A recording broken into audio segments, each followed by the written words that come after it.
এরকম একটা স্কুটি কেনার আমার কিন্তু খুব শখ। এইটা দেখেন, সেগওয়ে E2+2। এটার প্রাইস হচ্ছে রেগুলার আপনার $600, ডিসকাউন্টে দিচ্ছে এখন $450।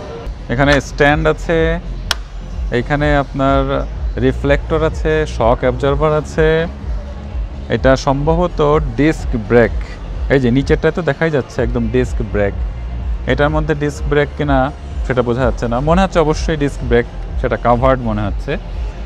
আর সত্যিকার অর্থে এরকম একটা জিনিস কেনার আমার খুব শখ, ইনশাল্লাহ কিনবো একদিন। এটা হচ্ছে বেস্ট বাই। ক্যানাডাতে আপনি যদি ইলেকট্রনিক্স প্রোডাক্ট কিনতে চান তাহলে বেস্ট বাই বলতে পারেন নাম্বার 1 একটা সেলার। এইখান থেকে আপনি যে কোনো প্রোডাক্ট, যে কোনো ইলেকট্রনিক্স চোখ বন্ধ করে কিনতে পারেন, আপনার কোনো সন্দেহ নেই। তো আজকের গল্পটা হবে আমার বেস্ট বাই নিয়ে, কিন্তু আমার আজকে গল্পটা একটু ভিন্নধর্মী। গল্পটা শুনে হয়তোবা অনেকেই অবাক হবেন যারা জানেন না, আর যারা জানেন তারা তো ঠিক আছে।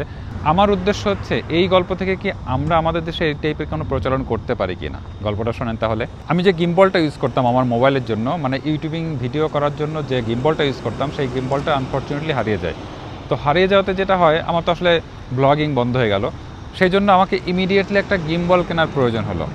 তো সেই ক্ষেত্রে আসলে কোন শপে কত প্রাইসে দিচ্ছে, ডিসকাউন্টে দিচ্ছে কিনা, এটা কেনা আসলে আমার সময় ছিল না। গিম্বলটার রেগুলার প্রাইস ছিল $225.99, মানে বলতে পারেন $226 মতো। ট্যাক্স দিয়ে হয়তো প্রায় $240 মতো পড়ছিল আর কি। তো গিম্বলটা কিনে নিয়ে গেলাম। কিনে নেওয়ার 10-15 দিনের মাথায় যেয়ে দেখি যে না, গিম্বলটা তো ডিসকাউন্টে দিয়েছে এখন, প্রায় $41 প্রাইস ফল করেছে। আপনি চিন্তা করেন $240 একটা প্রোডাক্টে যদি আপনার $41, মানে সেটার দাম কিন্তু চলে আসবে প্রায় $200 মতো, তাই না? তো এত ডিসকাউন্ট দেখে আমার আসলে খুব খারাপ লাগলো। কয়েকদিন আগে কিনলাম জিনিসটা, আর আজকেই এরকম একটা সেল দেখলাম, খুব খারাপ লাগলো, কিন্তু কিছু করার নাই। তো আমি আসলে ওই সেলে আরও একটা প্রোডাক্ট কেনার জন্য বেস্ট বাইতে আসছিলাম আমি। তখন আমার বউ আমার পরামর্শ দিল যে এরকম একটা ঘটনা আমাদের ঘটেছিল না বেশ কয়েক বছর আগে। আমার আমেরিকাতে আমার এক বন্ধু আছে ধ্রুব, সেও তো আমাদের জন্য একটা ইলেকট্রনিক্স প্রোডাক্ট কেনার ঠিক কয়েকদিন পর আমরা ডিসকাউন্ট দেখি, ও আবার জিনিসটাকে কীভাবে ম্যানেজ করে। তো ওই আইডিয়াটা আমার বউ আমাকে বললো যে তুমি একটা কাজ করতে পারো, তুমি যেহেতু যাচ্ছই বেস্ট বাইতে, আবার একটু কথা বলে দেখতে পারো কী ব্যবস্থা আছে ওইখানে।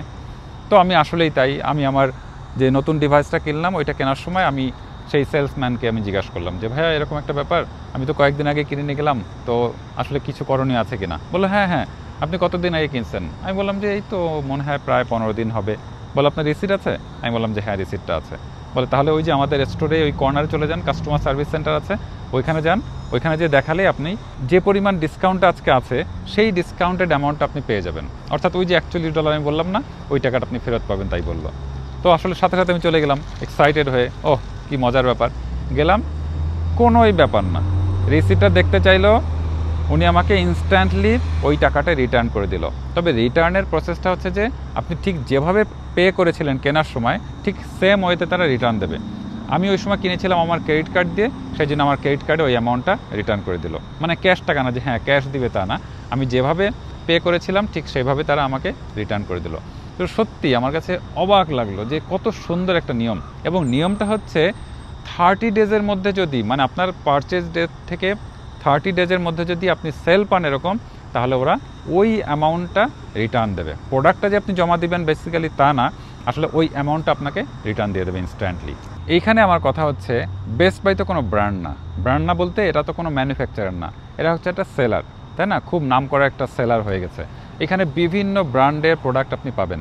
আমার কথা হচ্ছে বাংলাদেশেও কিন্তু আমরা বিভিন্ন এরকম ব্র্যান্ডের প্রোডাক্ট পাই, তাই না? তো তারাও কি এরকম কোনো ব্যবস্থা করতে পারে না? আমার মনে হয় বাংলাদেশে যারা ইম্পোর্ট করছে তারা যদি এই ম্যানুফ্যাকচারের সাথে এইভাবে ডিল করে যে তোমার প্রোডাক্টের ক্ষেত্রে আমাকে বাংলাদেশে এরকম একটা বেনিফিট দিতে হবে, তাহলে আমার মনে হয় সেই ম্যানুফ্যাকচারাররাও, সেই ব্র্যান্ডরাও কিন্তু এরকম একটা নিয়ম চালু করে দিতে পারে, এবং এটা খুবই প্রশংসনীয় একটা উদ্যোগ হবে। চিন্তা করেন যে বাংলাদেশে আমরা কী করি, একটা প্রোডাক্ট কিনে আনার মানে বের হওয়ার সাথে সাথেই মনে আপনার সব ফ্যাসিলিটি বন্ধ হয়ে গেল, মানে ডিসকাউন্ট দিক আর যাই দিক আপনার কিছু করার নাই। কিন্তু এখানে একটা মাস আপনাকে সুযোগ দিচ্ছে প্রোডাক্টটার রিটার্ন পাওয়ার জন্য। রিটার্ন বলতে সেই অ্যামাউন্টটা আপনি রিটার্ন পাবেন। কত সুন্দর একটা নিয়ম। তো এই ছোট্ট গল্পটা ছিল যে আমার দেশের মানুষের জন্য, যে আমরা কি এরকম একটা বেনিফিট পেতে পারি না? আমরাও তো মানুষ, তাই না? আমরাও তো প্রচুর ইলেকট্রনিক্স কিনছি, প্রতিনিয়ত বিভিন্ন রকম ইলেকট্রনিক্স কেনা হচ্ছে। অন্তত যারা লোকাল বিজনেস করে, লোকাল বলতে কোনো ব্র্যান্ডের শপ না, তাদের কথা আলাদা, কিন্তু যারা ব্র্যান্ড বিক্রি করে আসছেন, যেমন আমাদের অ্যাপেলের শোরুম আছে, তাই না, বিভিন্ন ব্র্যান্ডের শোরুম আছে, তারা যদি এই বেনিফিটটা আনতে পারে আমাদের জন্য, আনতে পারে না, আমার রিকোয়েস্ট থাকবে অবশ্যই আনবেন। কেন আনতে পারবেন না? কানাডা আমেরিকা যদি পারে, বাংলাদেশ কেন পারবে না? ঠিক আছে, এই ছোট্ট গল্পটা ছিল আজকে আপনাদের জন্য। আজকে তাহলে শেষ করছি। আপনারা সবাই ভালো থাকবেন, আমাদের জন্য দোয়া করবেন। আসসালামু আলাইকুম।